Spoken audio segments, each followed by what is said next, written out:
Hi hello ನಮಸ್ಕಾರ welcome back to my YouTube channel. ಇವತ್ತಿನ ಈ ವಿಡಿಯೋದಲ್ಲಿ ನಾನು ಜೋಡಿ ಹಕ್ಕಿಗಳು ಎಪಿಸೋಡ್ 4 ನಿಮ್ಮ ಮುಂದೆ ತಂದಿದ್ದೇನೆ.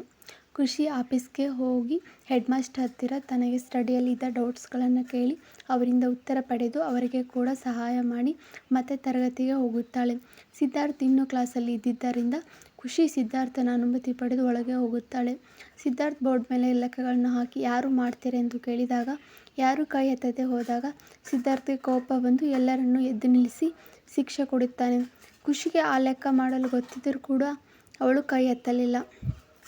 ಸಿದ್ಧಾರ್ಥ್ ಎಲ್ಲರಿಗೂ ಒಂದಿಷ್ಟು ಬೈದು ಒಂದಿಷ್ಟು ಲೆಕ್ಕಗಳನ್ನು ಕೊಟ್ಟು ನಾಳೆ ಮಾಡಿಕೊಂಡು ಬರಲೇಬೇಕು, ಇಲ್ಲ ಅಂದರೆ ಶಿಕ್ಷೆ ಕಠಿಣವಾಗಿ ಇರುತ್ತದೆ ಎಂದು ಎಚ್ಚರಿಕೆ ಕೊಟ್ಟು ಹೋಗುತ್ತಾನೆ. ಸಿದ್ಧಾರ್ಥ್ ಕೊಟ್ಟ ಲೆಕ್ಕವನ್ನು 5 ನಿಮಿಷದಲ್ಲಿ ಮಾಡಿ ಮುಗಿಸಿದ ಖುಷಿ ಸುಮ್ಮನೆ ಕೂರುತ್ತಾಳೆ. ಮಧ್ಯಾಹ್ನ ಊಟದ ಸಮಯದಲ್ಲಿಯೂ ಕೂಡ ಖುಷಿ ಮೌನವಾಗಿ ಇದ್ದಳು. ಅವಳ ಮೌನವನ್ನು ಸಹಿಸದ ಸಿದ್ಧಾರ್ಥ್ ಅವಳನ್ನು ಮಾತನಾಡಿಸಿದರೂ ಕೂಡ ಅವಳು ಮಾತನಾಡುವುದಿಲ್ಲ. ಅದಕ್ಕೆ ಮತ್ತಷ್ಟು ಕೋಪಗೊಂಡು ಸಿದ್ಧಾರ್ಥ್ ಸುಮ್ಮನೆ ಹೋಗುತ್ತಾನೆ. ಹೀಗೆ ಖುಷಿಯ ಮೌನ ಸಿದ್ಧಾರ್ಥ್ನ ಕೋಪ ಸಾಗುತ್ತಲೇ ಇತ್ತು. ಅಂದು ಸಿದ್ಧಾರ್ಥ್ ಒಂದು ಟೆಸ್ಟ್ ಅನ್ನು ಇಟ್ಟಿದ್ದ. ಅದರಲ್ಲಿ ಪ್ರಥಮ ಸ್ಥಾನ ಪಡೆದವರಿಗೆ ಅವನ ಕಡೆಯಿಂದ ಒಂದು ಉಡುಗೊರೆ ಕೊಡುವುದಾಗಿ ಹೇಳಿದ್ದ. ಆದರೆ ಖುಷಿ ಜಾಸ್ತಿ ತಲೆ ಕೆಡಿಸಿಕೊಳ್ಳದೆ ಆರಾಮಾಗಿ ಇದ್ದಳು. ಟೆಸ್ಟ್ನಲ್ಲಿ ಕೂಡ ಯಾವುದೇ ಆಸಕ್ತಿ ತೋರದೆ ತನಗೆ ಬಂದಂತೆ ಪ್ರಶ್ನೆಗಳಿಗೆ ಉತ್ತರಿಸುತ್ತಾಳೆ. ಸಿದ್ಧಾರ್ಥ್ ಎಲ್ಲ ಪೇಪರ್ಗಳನ್ನು ತನಗೊಬ್ಬನಿಗೆ ಚೆಕ್ ಮಾಡಲು ತಡವಾಗುತ್ತದೆ ಎಂದು ತಿಳಿದು ಖುಷಿ ಮತ್ತು ಭರತ್ನ ಸಹಾಯವನ್ನು ಕೇಳಿದಾಗ ಖುಷಿ ನಿರಾಕರಿಸುತ್ತಾಳೆ. ಅದರಿಂದ ಸಿದ್ಧಾರ್ಥ್ಗೆ ಬೇಸರದ ಜೊತೆಗೆ ಕೋಪವೂ ಜೊತೆಯಾಗುತ್ತದೆ. ಸ್ಕೂಲ್ ಬಿಟ್ಟ ನಂತರ ಖುಷಿ ಮತ್ತು ಭರತ್ ಮನೆಗೆ ಹೋಗುವಾಗ ಅವರ ಜೊತೆಯಲ್ಲಿ ತಾನೂ ನಡೆಯುತ್ತಾ ಬರುತ್ತಾನೆ ಸಿದ್ಧಾರ್ಥ್. ಅವನನ್ನು ನೋಡಿ ಖುಷಿ ಮಾತು ನಿಲ್ಲಿಸಿ ಮೌನವಾದರೆ ಅದನ್ನು ಗಮನಿಸಿ ಸಿದ್ಧಾರ್ಥ್ ಯಾಕೆ ಖುಷಿ ನಾನು ಬಂದಮೇಲೆ ಮೌನವಾದೆ ಎಂದು ಕೇಳಿದಾಗ ಖುಷಿ ಮೌನವಾಗಿ ಹಾಗೇನಿಲ್ಲ ಎನ್ನುತ್ತಾಳೆ. ಆಗಲೂ ಸುಮ್ಮನಾಗದ ಸಿದ್ಧಾರ್ಥ್ ಸಾರಿ ಖುಷಿ, ನನ್ನಿಂದ ನಿನಗೆ ಏನೇ ಬೇಸರ ಆಗಿದ್ದರೂ ಆದರೆ ಹೀಗೆ ಮೌನವಾಗಿ ಇರಬೇಡ. ನಿನ್ನ ಮೌನವನ್ನು ನನಗೆ ಸಹಿಸಲು ಆಗುತ್ತಿಲ್ಲ. ನಾನು ಈ ಸ್ಕೂಲ್ಗೆ ಶಿಕ್ಷಕನಾಗಿ ಜಾಯಿನ್ ಆಗಲು ನೀನೇ ಕಾರಣ. ಆದರೆ ಈಗ ನೀನೇ ಮೌನವಾದರೆ ಹೇಗೆ ಹೇಳು ಎಂದು ಬೇಸರದ ದನಿಯಲ್ಲಿ ಹೇಳಿದಾಗ ಅವನ ಮಾತಿನಿಂದ ಬೇಸರಗೊಂಡ ಖುಷಿ ಹಾಗೇನಿಲ್ಲ ಸರ್, ನನ್ನ ಮಾತಿನಿಂದ ಕೆಲವರಿಗೆ ಇರಿಟೇಟ್ ಮತ್ತು ಓವರ್ ಆ್ಯಕ್ಟಿಂಗ್ ಅನಿಸುತ್ತಿತ್ತು, ಅದಕ್ಕೆ ಈಗ ಮೌನವಾಗಿದ್ದೇನೆ ಎಂದಳು. ಮತ್ತೆ ಮೌನ ವಹಿಸಿದರೆ ಸಾರಿ ಖುಷಿ, ಅವತ್ತು ನಾನು ಉದ್ದೇಶಪೂರ್ವಕವಾಗಿ ಹೇಳಿಲ್ಲ. ಅಂದು ನಾನು ನಿನ್ನ ಬಗ್ಗೆ ಆ ರೀತಿ ಹೇಳೋದಕ್ಕೆ ಒಂದು ಕಾರಣವಿತ್ತು. ಅದು ಏನೆಂದರೆ ನೀನು ಕೇವಲ ಗಣಿತ ವಿಷಯಕ್ಕೆ ಲೀಡರ್ ಆಗದೆ ಇಡೀ ಕ್ಲಾಸ್ಗೆ ಲೀಡರ್ ಆಗಬೇಕಂತ ನಾನು ನಿನ್ನ ಗಣಿತ ವಿಷಯಕ್ಕೆ ಲೀಡರ್ ಆಗಿ ಆರಿಸಲಿಲ್ಲ. ಅಮೃತ ಕೇಳಿದ್ದಕ್ಕೆ ಏನು ಹೇಳಬೇಕು ಎಂದು ತೋಚದೆ ನಿನ್ನ ಬಗ್ಗೆ ಕೆಟ್ಟದಾಗಿ ಹೇಳಿದೆ. ಅದರಿಂದ ನಿನಗೆ ಇಷ್ಟು ನೋವಾಗುತ್ತೆ ಅಂತ ನಾನು ಅಂದುಕೊಂಡಿರಲಿಲ್ಲ. ಸಾರಿ ಖುಷಿ ಎಂದು ಸಿದ್ಧಾರ್ಥ್ ಕ್ಷಮೆ ಕೇಳಿದಾಗ ಖುಷಿ ಸುಮ್ಮನೆ ನಕ್ಕು ಇರಲಿ ಬಿಡಿ ಸರ್, ಆಗಿದ್ದು ಆಗಿ ಹೋಯಿತು. ಆಗಿದ್ದನ್ನು ಬದಲಾಯಿಸಲು ಸಾಧ್ಯವಿಲ್ಲ. ಆದರೆ ಅಂದು ನೀವು ಆಡಿದ ಮಾತುಗಳು ಇನ್ನೂ ನನ್ನ ಕಿವಿಯಲ್ಲಿ ಮಾರ್ದನಿಸುತ್ತಿವೆ.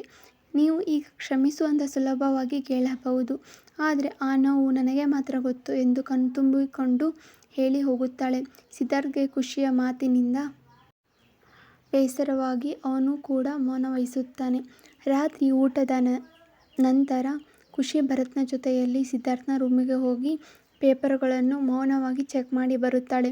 ಖುಷಿಯ ಮೌನವನ್ನು ಹೇಗೆ ಹೋಗಲಾಡಿಸುವುದು ಎಂದು ಸಿದ್ಧಾರ್ಥ್ ತುಂಬ ಯೋಚಿಸಿದಾಗ ಒಂದು ಆಲೋಚನೆ ಬರುತ್ತದೆ. ಅದೇನಿರಬಹುದು? ಮರುದಿನ ಶಾಲೆಯಲ್ಲಿ ಸಿದ್ಧಾರ್ಥ್ ಪೇಪರ್ಗಳನ್ನು ಎಲ್ಲರಿಗೂ ಕೊಡುತ್ತಾ ಅವರ ಅಂಕಗಳನ್ನು ಹೇಳುತ್ತಾನೆ. ಕೊನೆಯದಾಗಿ ಖುಷಿಯ ಪೇಪರ್ ಕೊಟ್ಟು ಅವಳು ಔಟ್ ಆಫ್ ಔಟ್ ಮಾರ್ಕ್ಸ್ ತೆಗೆದಿದ್ದಾಳೆ ಎಂದು ಹೇಳುತ್ತಾನೆ. ಎಲ್ಲರೂ ಚಪ್ಪಾಳಿ ತಟ್ಟಿ ಅವಳಿಗೆ ಅಭಿನಂದಿಸುತ್ತಾರೆ. ಆಗ ಅಮೃತ ಮೇಲೆದ್ದು ಸರ್, ನೀವು ಖುಷಿಗೆ ಏನು ಗಿಫ್ಟ್ ಕೊಡ್ತೀರಾ ಅಂತ ಕೇಳಿದಾಗ ಸಿದ್ಧಾರ್ಥ್ ಸ್ವಲ್ಪ ಗಂಭೀರವಾಗಿ ಅದು ನಾನು ಖುಷಿಗೆ ಕೊಡುತ್ತಿರೋ ಗಿಫ್ಟ್ ಏನೆಂದರೆ ನಾನು ಇಲ್ಲಿಂದ ಟ್ರಾನ್ಸ್ಫರ್ ತೆಗೆದುಕೊಂಡು ಬೆಂಗಳೂರಿಗೆ ಹೋಗುತ್ತಿದ್ದೇನೆ, ಅದೇ ಅವಳಿಗೆ ನಾನು ಕೊಡುವ ಗಿಫ್ಟ್ ಎನ್ನುತ್ತಾನೆ. ಅವನ ಮಾತು ಕೇಳಿ ಎಲ್ಲರೂ ಮೌನ ವಹಿಸಿದರೆ ಮತ್ತೆ ಅಮೃತ ಏನು ಸರ್ ನೀವು ಹೇಳ್ತಾ ಇರೋದು ಅಂತ ಗಾಬರಿಯಲ್ಲಿ ಪ್ರಶ್ನಿಸುತ್ತಾಳೆ. ಸಿದ್ಧಾರ್ಥ್ ನಗುತ್ತಾ ಅಮೃತ, ನೀನು ಕೇಳಿಸಿಕೊಂಡಿದ್ದು ನಿಜ, ನಾನು ಇಲ್ಲಿಂದ ಬೆಂಗಳೂರಿಗೆ ಟ್ರಾನ್ಸ್ಫರ್ ತೆಗೆದುಕೊಂಡು ಹೋಗುತ್ತೇನೆ ಅಂದಾಗ ಖುಷಿ ತನ್ನ ಮೌನ ಮುರಿದು ಸರ್, ನನಗೆ ನೀವು ಕೊಡುವ ಗಿಫ್ಟ್ ಬೇಡ ಎಂದು ನಿರಾಕರಿಸುತ್ತಾಳೆ. ಆದರೆ ನಮ್ಮ ಹಠವಾದಿ ಸಿದ್ಧಾರ್ಥ್ ಕೇಳುವನೇ ಸಾರಿ ಖುಷಿ, ನಾನು ಒಂದು ಸಲ ಹೇಳಿದರೆ ಮುಗೀತು, ನಿನಗೆ ಗಿಫ್ಟ್ ಕೊಡ್ತೀನಿ ಅಂದಿದ್ದೆ, ಅದಕ್ಕೆ ಗಿಫ್ಟ್ ಕೊಟ್ಟೇ ಕೊಡ್ತೀನಿ. ನಿನಗೆ ನಾನು ಇಲ್ಲಿರುವುದು ಇಷ್ಟ ಇಲ್ಲ ಅಲ್ವಾ, ಅದಕ್ಕೆ ನನ್ನ ಜೊತೆ ಮಾತಾಡಲ್ಲ. ನಾನು ಏನೇ ಪ್ರಶ್ನೆ ಕೇಳಿದರೂ ಉತ್ತರಿಸುವುದಿಲ್ಲ, ಅದಕ್ಕೆ ನಾನು ಇಲ್ಲಿಂದ ಹೋಗಿ ಮತ್ತೆ ನೀನು ಮೊದಲಿನಂತೆಯೇ ಆಗೋ ಹಾಗೆ ಮಾಡ್ತೀನಿ ಎನ್ನುತ್ತಾನೆ. ಆದರೆ ಖುಷಿ ಅದಕ್ಕೆ ಒಪ್ಪದೆ, ಸರ್ ನನಗೆ ನೀವು ಯಾವ ಗಿಫ್ಟ್ ಕೊಡುವುದು ಬೇಕಾಗಿಲ್ಲ, ನೀವು ಹೇಳುವ ಹಾಗೆ ನಾನು ಮತ್ತೆ ಮೊದಲಿನಂತೆ ಇರ್ತೀನಿ ಎನ್ನುತ್ತಾಳೆ. ಆದರೂ ಸಿದ್ಧಾರ್ಥ್ ಒಪ್ಪದೆ ಹೋದಾಗ ಸೋತ ದನಿಯಲ್ಲಿ, ಸರ್ ನಾನು ಏನು ಮಾಡಿದರೆ ನೀವು ಇಲ್ಲೇ ಇರ್ತೀರಾ ಎಂದು ಕೇಳಿದಾಗ ಮನದಲ್ಲೇ ನಕ್ಕ ಸಿದ್ಧಾರ್ಥ್, ಖುಷಿ ನಾನು ಏನೇ ಕೇಳಿದರೂ ಮಾಡ್ತೀಯ ಎಂದಾಗ ಖುಷಿ ಹಾಂ ಎಂದು ತಲೆಯಾಡಿಸುತ್ತಾಳೆ. ಅದು ಖುಷಿ ನೀನು ಕ್ಲಾಸ್ ಲೀಡರ್ ಜೊತೆಗೆ ಬೆಳಗ್ಗೆ ಮತ್ತು ಸಾಯಂಕಾಲ ಒಂದೊಂದು ಎಕ್ಸ್ಟ್ರಾ ಕ್ಲಾಸ್ ತಗೋಬೇಕು ನೀನು, ಅದು ಕೂಡ ಗಣಿತ ಎಂದಾಗ ಖುಷಿ ಸಿದ್ಧಾರ್ಥ್ನನ್ನು ಗುರಾಯಿಸಿ ನೋಡಿದರೂ ಕೂಡ ಅವನ ಕಂಡೀಷನ್ಗೆ ಒಪ್ಪಿಗೆ ಕೊಡುತ್ತಾಳೆ. ಆಗ ಸಿದ್ಧಾರ್ಥ್ ಖುಷಿಯಿಂದ ಅವಳಿಗೆ ಡೈರಿ ಮಿಲ್ಕ್ ಚಾಕ್ಲೇಟ್ ಜೊತೆಗೆ ಒಂದು ರೋಸ್ ಕೊಟ್ಟು ಸಾರಿ ಕೇಳುತ್ತಾನೆ. ಖುಷಿ ಕೂಡ ಅವನ ಸಾರಿಯನ್ನು ಒಪ್ಪಿಕೊಂಡು ಮತ್ತೆ ಮೊದಲಿನಂತೆ ಅವನ ಜೊತೆ ಮಾತನಾಡುತ್ತಾಳೆ. ಸಾಯಂಕಾಲ ಸ್ಕೂಲ್ ಮುಗಿದ ನಂತರ ಸಿದ್ಧಾರ್ಥ್ ಖುಷಿ ಮತ್ತು ಭರತ್ ಮನೆಗೆ ಹೋಗುವಾಗ, ಏನು ಸರ್ ಒಂದೇ ಒಂದು ಮಾತಿನಲ್ಲಿ ಹೇಗೆ ನಮ್ಮ ಖುಷಿಯ ಮೌನವನ್ನು ಹೋಗಿಸಿದ್ರಿ ಎಂದು ಕೇಳಿದಾಗ ಸಿದ್ಧಾರ್ಥ್ ಖುಷಿನ ನೋಡಿ ನಗುತ್ತಾ, ಅದು ಭರತ್ ನಿಜ ಹೇಳಬೇಕೆಂದರೆ ನನಗೆ ಈ ಸ್ಕೂಲ್ ಬಿಟ್ಟು ಹೋಗುವ ಯೋಚನೆಯೇ ಇರಲಿಲ್ಲ, ಕೇವಲ ಖುಷಿಯ ಮೌನವನ್ನು ಹೋಗಲಾಡಿಸಲು ಸುಮ್ಮನೆ ನಾಟಕ ಮಾಡಿದೆ ಎಂದು ಹೇಳಿ ನಕ್ಕಾಗ ಭರತ್ ಕೂಡ ನಗುತ್ತಾನೆ. ಅವರ ನಗು ನೋಡಿ ಮತ್ತೆ ಮುನಿಸಿಕೊಂಡ ಖುಷಿ ಅವರನ್ನು ಬಿಟ್ಟು ಮುಂದೆ ನಡೆದಾಗ ಸಿದ್ಧಾರ್ಥ್ ಅವಳ ಹಿಂದೆ ನಡೆಯುತ್ತಾ, ಸಾರಿ ಕಣೋ ಎಂದು ಎಷ್ಟೇ ಸಾರಿ ಕೇಳಿದರೂ ಐ ಹೇಟ್ ಯು ಸರ್, ನನ್ನ ಜೊತೆ ಮಾತನಾಡಬೇಡಿ ಎಂದು ಹೋಗುತ್ತಾಳೆ. ಸಿದ್ಧಾರ್ಥ್ ಪೆಚ್ಚು ಮೊರೆ ಹಾಕಿಕೊಂಡು ಭರತ್ನ ನೋಡಿದರೆ ಭರತ್ ನಗುತ್ತಾ ಡೋಂಟ್ ವರಿ ಸರ್, ಅವಳು ಹಾಗೆ ಎನ್ನುತ್ತಾನೆ. ಅಯ್ಯೋ ಮತ್ತೆ ಸಿದ್ಧಾರ್ಥನ ಮೇಲೆ ಖುಷಿ ಮುನಿಸಿಕೊಂಡಳೆ. ಖುಷಿ ಮನೆಗೆ ಹೋಗಿ ಭರತ್ನ ತಾಯಿಯ ಹತ್ತಿರ ಕಾಫಿ ಮಾಡಿಸಿಕೊಂಡು ಹೊರಗೆ ಬಂದು ಕುಡಿಯುತ್ತಾ ಕುಳಿತಿದ್ದಾಗ ಸಿದ್ಧಾರ್ಥ್ ಅವಳನ್ನು ನೋಡಿ ನನಗೆ ಕಾಫಿ ಎಂದು ಕೇಳಿದಾಗ ಖುಷಿ ಮುಖ ತಿರುಗಿಸಿ ಹೋಗುತ್ತಾಳೆ. ಖುಷಿ ಕಾಫಿ ಮಾಡಿಕೊಂಡು ಸಿದ್ಧಾರ್ಥ್ನ ರೂಮಿಗೆ ಹೋಗಿ ಅವನಿಗೆ ಕಾಫಿ ಕೊಟ್ಟು ಸರ್ ನಾಳೆ ಯಾವುದರ ಬಗ್ಗೆ ಕ್ಲಾಸ್ ತೆಗೆದುಕೊಳ್ಳಲಿ ಎಂದಾಗ ಸಿದ್ಧಾರ್ಥ್ ಅವಳಿಗೆ ಕೆಲವು ಲೆಕ್ಕಗಳನ್ನು ಕೊಟ್ಟು ಥ್ಯಾಂಕ್ ಯು ಹೇಳುತ್ತಾನೆ. ಖುಷಿ ಎಲ್ಲ ಲೆಕ್ಕಗಳನ್ನು ಸುಲಭವಾಗಿ ಹೇಗೆ ಮಾಡುವುದೆಂದು ಬರೆದುಕೊಂಡು ಮಲಗುತ್ತಾಳೆ. ಮರುದಿನ ಎಂದಿನಂತೆ ತನ್ನ ನಿತ್ಯ ಕರ್ಮಗಳನ್ನು ಮುಗಿಸಿಕೊಂಡು ರೆಡಿಯಾಗಿ ತಿಂಡಿ ತಿಂದು ಸ್ಕೂಲ್ಗೆ ಹೋಗುತ್ತಾಳೆ. ಸಿದ್ಧಾರ್ಥ್ ಮತ್ತು ಎಲ್ಲ ಸ್ಟೂಡೆಂಟ್ ಕಾತುರದಿಂದ ಖುಷಿಗಾಗಿ ಕಾಯುತ್ತಿರುವಾಗ ಎಲ್ಲರಿಗೂ ಕ್ಷಮ ಕೇಳಿ ಕ್ಲಾಸ್ ಶುರು ಮಾಡುತ್ತಾಳೆ. ತಲೆಯ ತುಂಬ ತುಂಬಿರುವ ಜ್ಞಾನಕ್ಕಿಂತಲೂ ಸಹಾಯಕ್ಕೆ ತವಕಿಸುವ ಕೈಗಳು, ಪ್ರೀತಿ ತುಂಬಿರುವ ಹೃದಯಗಳೇ ನಿಜವಾದ ಆಸ್ತಿಗಳು. ಶುಭ ಮುಂಜಾನೆ ಎಂದು ಎಲ್ಲರಿಗೂ ಶುಭೋದಯ ತಿಳಿಸಿ ಕ್ಲಾಸ್ ಆರಂಭಿಸುತ್ತಾಳೆ. ಎಲ್ಲರಿಗೂ ಸುಲಭವಾಗಿ ಲೆಕ್ಕಗಳನ್ನು ಮಾಡುವ ವಿಧಾನವನ್ನು ತಿಳಿಸಿ ತನ್ನ ಕ್ಲಾಸ್ ಮುಗಿಸುತ್ತಾಳೆ. ಅವಳ ಕ್ಲಾಸ್ ಕೇಳುತ್ತಿದ್ದರೆ ಇನ್ನೂ ಕೇಳಬೇಕು ಎಂದು ಸಿದ್ಧಾರ್ಥ್ಗೆ ಅನಿಸುತ್ತಿತ್ತು. ಹೀಗೆ ಖುಷಿ ಮುಂಜಾನೆ ಮತ್ತು ಸಾಯಂಕಾಲ ಒಂದೊಂದು ಎಕ್ಸ್ಟ್ರಾ ಕ್ಲಾಸ್ ತೆಗೆದುಕೊಳ್ಳುತ್ತಿದ್ದಳು. ಹಾಗೆ ದಿನಾಲು ಸ್ಫೂರ್ತಿಯ ಮಾತುಗಳಿಂದ ಶುಭೋದಯ ತಿಳಿಸುತ್ತಿದ್ದಳು. ಖುಷಿಯ ಕ್ಲಾಸ್ ಎಲ್ಲರಿಗೂ ಅಚ್ಚುಮೆಚ್ಚುಗೆಗೆ ಪಾತ್ರವಾಗಿತ್ತು. ಸಿದ್ಧಾರ್ಥ್ಗೆ ಖುಷಿಯ ಮೇಲೆ ದಿನದಿಂದ ದಿನಕ್ಕೆ ಆಕರ್ಷಣೆ ಹೆಚ್ಚುತ್ತಿತ್ತು. ಆದರೆ ಅವಳಲ್ಲಿ ಹೇಳಿಕೊಂಡಿರಲಿಲ್ಲ.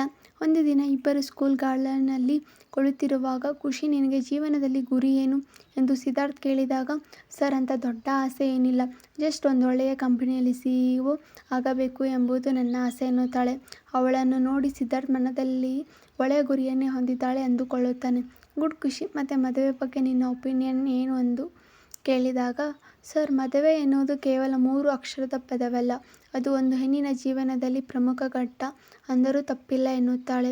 ಅದು ಓಕೆ ಖುಷಿ, ನಿನಗೆ ಲವ್ ಮ್ಯಾರೇಜ್ ಇಷ್ಟನಾ ಅಥವಾ ಅರೇಂಜ್ ಮ್ಯಾರೇಜ್ ಇಷ್ಟನಾ ಎಂದಾಗ ಸರ್ ನನಗೆ ಅದೆಲ್ಲ ಗೊತ್ತಿಲ್ಲ, ಆದರೆ ನನ್ನ ಮನಸ್ಸು ಇವನೇ ನನ್ನವನು ಎಂದು ಹೇಳುವ ತನಕ ನಾನು ಮದುವೆ ಬಗ್ಗೆ ಯೋಚಿಸುವುದಿಲ್ಲ ಎನ್ನುತ್ತಾಳೆ.